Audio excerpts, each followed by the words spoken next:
And now we have the final member of Hoenn's legendary weather trio, the Pokemon Poseidon, the ruler of the sea itself, Kyogre. Kyogre is of course the famous box art legendary of Pokemon Sapphire version, and played a pivotal and potentially devastating role in the game's story, where the roles of villain and heroes involving Team Magma and Team Aqua are opposite of Pokemon Ruby, and instead of launching Hoenn in an endless drought, Kyogre was about to flood the entire region. And honestly, I don't know which one would have been a worse fate. Some fans of course may also remember it alongside Groudon on the box art of Pokemon Colosseum, and sheer colding the Land Titan in the game's intro, as well as the Robo Kyogre used to jet over to Dark Isle and defeat Cypher in Pokemon XD, the Ludicolo Chronicles Volume 2, I mean Gale of Darkness. Today we find out if Kyogre swept up a storm in the competitive scene or if it merely drizzled out. So without further ado, let's find out how good was Kyogre actually.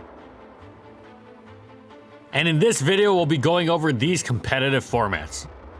Kyogre absolutely reigned over its debut generation, no pun intended. If you didn't resist water or have fantastic special defense, you were at risk of being drowned. Plus, Kyogre wasn't merely about brute force, as it could even run a substitute calm mindset and absolutely destroy Blissey. Its greatest nemesis, the Soul Dew Laddie twins, are so good mostly because they are the only way to offensively check Kyogre. Kyogre isn't the king of Ubers for nothing though. While they are bulky, Ice Beam chunks them really hard and forces recover to let a threatening teammate like Snorlax, Regice, or Metagross come in for free. Kyogre can also run Thunder Wave, and the Laddies sometimes ran Refresh just to shrug it off, but all it took was one nasty 25 chance to kick in for it to be trouble. But Kyogre also made a good partner with the Laddie twins, because against teams that relied on steals to block the Eon duel, Kyogre would enter easily and cause havoc. But of course, one cannot speak of Kyogre without mentioning its counterpart Groudon. Their clashing weathers are the most symbolic Ubers dynamic of all time, and also what gives the tier so much of its identity. Groudon of course could not come into Kyogre except if it wanted to be risky on a predicted thunder, but Kyogre also did not want to bear the brunt of a powerful earthquake on its weaker physical defense, so they had to be careful around each other. On the other hand, they also made excellent partners because they both baited in and messed with the Laddie twin, and their solid overall bulk enabling them to take most hits in a pinch could be game-breaking among their brutally powerful peers such as Mewtwo, Deoxys Attack, and Rayquaza. Kyogre also enabled the occasional Swift Swim offense, with Omastar being a favorite for its sheer power, extreme speed resistance for Deoxys Attack, and spike support, while Ludicolo had decent defensive typing, and in general being able to outspeed and thus efficiently offensively respond to the terrifying Deoxys Attack, which was amazing.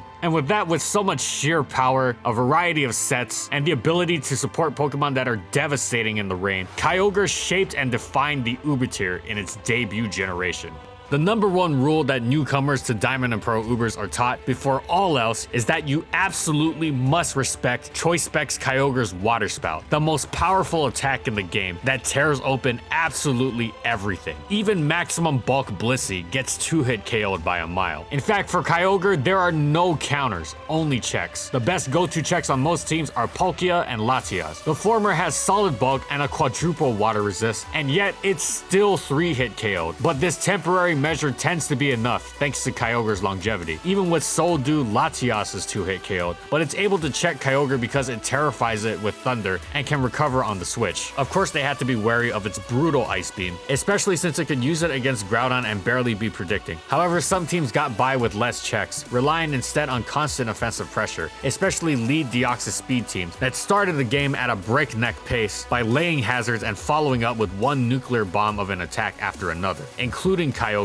itself. Now, Kyogre's speed is not tremendous, as some faster newcomers appeared such as Palkia, Garchomp, and Darkrai, while the base 90 crowd expanded with Dialga, Giratina Origin, and Lucario, meaning Kyogre would have to run timid just to potentially tie, and in the process lose some power, though it is doubtful that anyone ever said, "Oh gee, my 399 special attack, 150 base power move boosted by Stab, Rain, and Choice Specs just isn't strong enough." Even with Stealth Rocks cutting into its power, at high higher ranges, it still remained stronger than Hydro Pump and Surf. And of course, Kyogre could just switch over to these without much issue against faster teams, whereas slower teams would struggle to punish it for using Water Spout. Stealth Rock cutting into Kyogre's health was more relevant in passively putting it into KO range from other Pokemon, and limiting the amount of destruction it could pull off, which was representative on a broader scale of the fast-paced Diamond and Pearl metagame that made the previous generation's Ubers look like Yu-Yu. Of course, it being in KO range of something wasn't always the deciding factor, because Kyogre was also one of the best choice scarfers in the metagame. It traded raw crushing power against defense for the ability to mop offense up. Palkia and Latias were able to take its hits better, but Kyogre also got more opportunities to rain death down on their team, because even without a boost, it was a one-hit KO machine against your average Pokemon, even in Ubers. Think Groudon, Mewtwo, Darkrai, and of course the bevy of OU Steel types that attempted to hold off the bevy of Dragons, except now it was a speedy one-hit KO machine. In addition to hazards, priority like Giratina Origin's Shadow Sneak and Rayquaza and Lucario's Extreme Speed, faster choice scarfers like Palkia and Garchomp, and taking a hit with something like Dialga or Giratina Origin was how offensive teams staved it off. Swift Swim offense was even more viable this time around with the addition of Life Orb and better stabs, meaning Kingdra and Kabutops joined the fray and ran over opponents with ease. Kyogre could also go defensive with a bold Calm Mind Rest Talk set, but this wasn't as common. It was a good backup check to Groudon that could absorb sleep from Darkrai and pose an offensive threat via boosting and healing off attacks. A nice set of qualities for some stall teams. However, what Kyogre was always most known for was its gargantuan offense that was always at the forefront of the tier.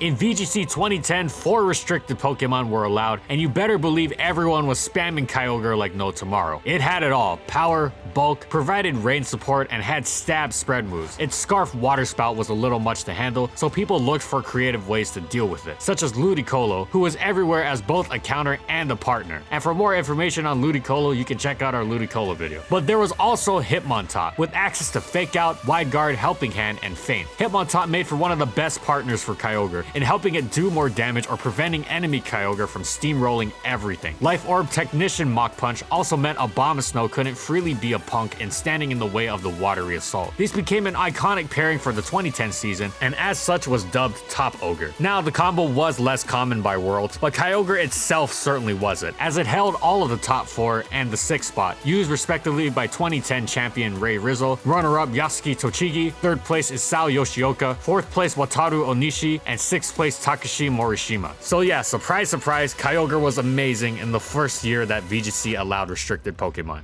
However, several things changed for Weather God Kyogre in Generation 5. The incredible Ferrothorn appeared with the most ideal defensive typing, stats, and move pool possible for the tier. And part of why it was so great was that the incredible Kyogre finally had a counter. Now sure, even Ferrothorn couldn't handle Choice Specs Water Spout, but really little could. And other than that, it was just about perfect. However, it was also an amazing Kyogre partner, since it resisted Thunder, and it loved its fire weakness being cut in half, while also providing spikes for Kyogre to abuse. Kyogre also gained Scald, which made its bold Calm Mind sets even more imposing, since it could dish out a ton of residual damage just by spamming its stab, weakening its counters, and being really tough to break on the physical side. However, it had to be careful of the new sleep mechanics, and as such, this set was more niche. Rain Dish Tentacruel was also a tremendous addition, helping to relieve some hazard pressure with Rapid Spin, setting and absorbing the dreaded Toxic Spikes, and providing a backup check to Scarf Kyogre. Finally, Arceus was fully released, and Kyogre's relationship with its many forms fluctuated. Of course, it didn't enjoy Grass being such a good check, though Ferrothorn and Tentacruel tended to feast on it. Electric Arceus was good in part because it sliced through Kyogre. Arceus Ghost prevented spin blocking, but hated Toxic Spikes. However, Kyogre stood in the way of the fearsome variants like Fighting, Ground, and Dark that were more anti-metagame. Then in Black and White 2, Kyogre remained a crucial part of offensive teams, but it also had a new set discovered, the specially defensive Roar variant. This was the amazing Darkrai counter the metagame needed, and it was also one of the few Pokemon capable of switching into Choice Specs Kyurem White without being completely eviscerated. This rejuvenated defensive teams, which had been falling by the wayside in favor of the fast-paced Genesect action, but now had a tool that planted itself firmly in front of them and was tough to bring down. This becoming such a popular set in spite of the terrible sleep mechanics spoke volumes to how important and effective it was. And once again, Kyogre racks up another gen as the most influential Pokemon in the metagame. Despite weather being made impermanent in Generation 6, Kyogre remained tremendous. Bulky Defog Arceus forms rose to the forefront of the metagame and made for balanced teams that didn't do much in the way of damage, which in conjunction with the field often cleared of hazards meant that Specs Kyogre had a ton of opportunities to switch in and rip things up. While Xerneas was the new #1 in town, Kyogre was not far behind it. But then of course Omega Ruby and Alpha Sapphire came around and flipped everything on its head with the introduction of the Primals. Suddenly Groudon was the best Pokemon in the metagame, and it even liked to switch into Kyogre because Desolate Land will activate and evaporate Kyogre's water moves, which is Groudon's greatest type weakness. And with Primal Groudon on every single team, Kyogre fell to the wayside despite its massive stats. Of course, Primal Kyogre's new ability, Primordial Sea, is the rain counterpart to Desolate Land, but even then, switching into Groudon to replace Desolate Land with Primordial Sea was an even less attractive prospect, since Kyogre's defense had stayed the same, while Groudon's attack shot way up, and Earthquake was powered up into Precipice Blades. Mega Salamence was a commanding #2, and Xerneas continued to dominate. Thus, for the first time ever, Kyogre fell behind in usage by a pretty notable amount. It did, however, have a few tricks up its sleeve, and resurged once it was discovered that Kyogre had a monstrous new 150 base attack stat, access to Earthquake, and happened to lure in Groudon, who now bore a ground weakness like nobody's business. With Thunder Wave, it easily disabled Lati Twins and Megaments,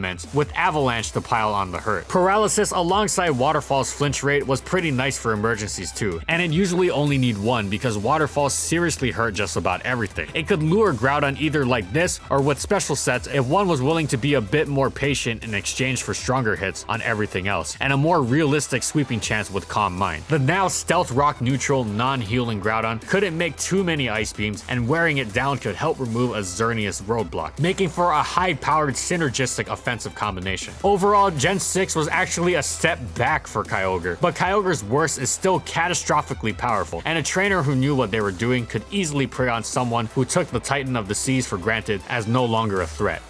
One of the most important dynamics of 2016, which was of course the VGC year that allowed 2 restricted mons, was the 2 primals vying for supremacy, leading to things like skill swap Cresselia to gain any advantage possible in the weather war. They also even sometimes paired up as both restricted Pokemon on a team, giving their user the ability to adapt to the matchup at hand. Kyogre was immensely powerful and enjoyed its upgraded new stab attack, Origin Pulse, obliterating both opponents similar to Precipice Blades. And if it was above 73% HP, Water Spout was the go-to move. In fact, at full health, it had a legit shot at one-hit KOing Xerneas. And speaking of Xerneas, Kyogre was so naturally bulky that even without any investment, it had a 50% chance to survive a +2 Moonblast. And with Xerneas being such a big deal, this could very well decide the fate of the match. Plus, Kyogre could very easily run bulk and make it a guarantee to survive, while shoring itself against threats like Mega Salamence and Mega Kangaskhan, the latter of which was a very common way of overpowering frailer Kyogre variants. More bulk also meant a slower Kyogre, which would usually mean either Primordial Sea would be set up after Desolate Land in a lead-off situation, or the opponent's Groudon would be revealed as a Trick Room set. There was also an important common combination, which was of course Ray Ogre, where Rayquaza's airlock interfered with Groudon attempting to shield itself from Kyogre's water moves, letting Kyogre brutalize the opposing team in peace. Rayquaza's threatening of grass types like Amoonguss with Dragon Asset helped a ton as well. In fact, Ray itself was annoying to Kyogre in its Mega form, as it wouldn't be taken out by Ice Beam thanks to Delta Stream. But Kyogre could also be paired with Mega Salamence to outspeed and threaten with Draco Meteor, which would also apply to and make quick work of another prominent check, which was Palkia. As you can see, Primal Kyogre is one of the best Pokemon in VGC 2016, thanks to its variety of options and its ability to work with some of the metagame's best. And being an important piece of the metagame, much like Groudon and Rayquaza, Kyogre's usage was sky high to the point where we have limited the placements for today to top 8 of Worlds. There it landed 1st, 2nd, 3rd, 6th, and 8th spots with Wolf Glick, Jonathan Evans, Marcus Statter, Justin Karras, and Barris Akos respectively. 4 of those 5 teams being Ray Ogre teams with Hitmontop and Raichu that was meant to destroy the Xerneas Groudon metagame. Kyogre once more defined VGC and was a tremendous choice for any team. The primal dynamic of ORAS carried over to Sun and Moon, with Groudon on top and Kyogre more specialized. Although this isn't to call it niche, it just wasn't slappable on literally every team, which is the case for most Pokemon, even Ubers. In its quest to destroy unsuspecting opponents who thought Groudon beats everything, it still worked well. Kyogre didn't really much mind most of the new faces. Big Boss Zygarde Complete was just an Ice Beam victim, while the new walls Celesteela and Magearna wouldn't be taking more than a hit from it. It took a back seat in terms of usage though, as well as Lunala, and older Pokemon that retained higher overall usefulness specific to the metagame like Veltal. Then Ultra Sun and Moon came and introduced the omnipresent Duskmane Necrozma, another Pokemon to feast on for the Kyogre trainer, looking to exploit common trends. But as with the aforementioned Pokemon, Duskmane was common, while Kyogre was not. Kyogre's specialty was more of an unexpected wall breaker, softening the opponent up for a fast cleaner like Marshadow. Kyogre's defensive attributes were less useful in these surroundings, and those were important to have in such a volatile, power-laden metagame. Kyogre and Groudon finally had an old-fashioned clash in the forms we originally knew them in the No Primal, No Megas, No Z Moves Sun series, and as always pairing with each other on occasion. Serena blocking Fake Out and using Feint to beat Wide Guard made Kyogre scarier than ever, and Gen 7's defining feature, Terrains, were also of interest to Kyogre. Tapu Koko powered up its Thunder Wave while being able to use Thunder itself, and Tapu Lele made sure Veltal's dangerous Sucker Punch wouldn't be a factor. Incineroar, being the metagame's most common Pokemon, was of benefit to Kyogre, with its own Fake Out, Intimidate to bolster Kyogre's worst defense, and of course the ability to fend off dangerous grasses like Kartana, Ferrothorn, and Amoonguss. As for the sets Kyogre's ran, it of course varied. The main one was Choice Scarf to rain down fast death, but sometimes it even ran the complete opposite with Iron Ball, outslowing Groudon, which would mean getting the early weather advantage, which was potentially just that crucial. Finally, the new Pinch Berries meant killing it was harder than ever, and the bulk it ran to make the most use out of these berries meant it was a monstrous threat under Trick Room. And for the Sun series, we've limited its placements to top 1, and they are Justin Burns at Oaks, Pennsylvania, Riley Factura at Portland, Oregon, James Bake at Roanoke, Virginia, Matteo Agostini at Frankfurt, Germany, Ismail Arab Umpierrez at Lille, France, Jonathan Marston at Harrogate, UK, Francisco Alca at Antofagasta, Chile, and Melvin Ke at Singapore. Then in the Moon series, Z crystals besides Ultra Necrozium Z were allowed. Naturally, Kyogre ran Waterium Z for a veritable nuke capable of KOing unboosted Xerneas and seriously pounding Groudon even in the sun. Z Psych Up also became popular on Kyogre for the recovery as well as copying a boosted Xerneas in this metagame. Tornadus became a common Kyogre partner, enjoying the spammable Hurricanes and preying on grass types that threaten Kyogre, with the occasional supersonic Sky Strike to ignore Hurricane's sun accuracy and still smash Groudon. In fact, Tornadus even sometimes ran Rain Dance just to have weather advantage if there was another weather other than rain that was present. Its top 1 placements in the Moon series were Stephen Mea at Brampton, Canada, Alexander Williams at Greensboro, North Carolina, Forrest Aurelian at Cannes, France, Guido Michelli at Buenos Aires, Argentina, Ismat Myron at Kuala Lumpur, Malaysia, and Megan Rattle at Perth, Australia. Then the ongoing Ultra series has seen the Primals released alongside Mega Rayquaza, and thus several metagame dynamics have bore some resemblance to 2016. Now, its partners and checks remained mostly the same, just with set differences. For example, Rayquaza's regaining of Dragon Ascent, and now Primal Groudon can more safely switch into it. Both Primal Groudon and Kyogre no longer had as much surprise potential with items though, and the lack of Pitch Berries definitely hurt. However, they more than made up for it with their sheer force and no, not the ability, and they could still surprise people with their moves. Techniques like Skill Swap Cresselia popped up again as teams clawed for every advantage they could get in the weather war that was now more crucial than ever. And I'm sure Primal Kyogre along with Groudon and Mega Rayquaza are sure to continue dominance as the 2019 season reaches its home stretch. Another Worlds title could very well be within reach. And that's it. So how good was Kyogre actually? Well, for a long time, it was considered the strongest Pokemon in the game. And that about sums it up. In both singles and VGC, it has been a one-hit KO machine since it first splashed onto the scene and continuously has been terrifying ever since. It was pretty much an Uber's Uber, and its weather clash with Groudon was the most accurate portrayal of Ubers one could have for a long, long time. While the introduction of Primals put Groudon definitely on top, Kyogre remained a massive threat, where a lesser one would have fallen out of favor. To put it shortly, Kyogre was every bit as amazing as its legendary status would suggest, and then some. Thanks for watching, everyone, and as always, if you liked the video and you want to see more, be sure to subscribe to False Swipe Gaming for more weekly Pokemon content. And for the comments, I want to know, what do you think about competitive Kyogre? If you have a preference, which of the 3 weather trio do you prefer in battle and why? As they're all insanely powerful Pokemon, do you just like their playstyle? Whatever it is, let me know in the comments. And of course, thank you so much to our patrons for continued support of our videos, and thank you to everyone else watching as well. And follow my crew on these social media platforms. And that's all I got. See you next time, everyone.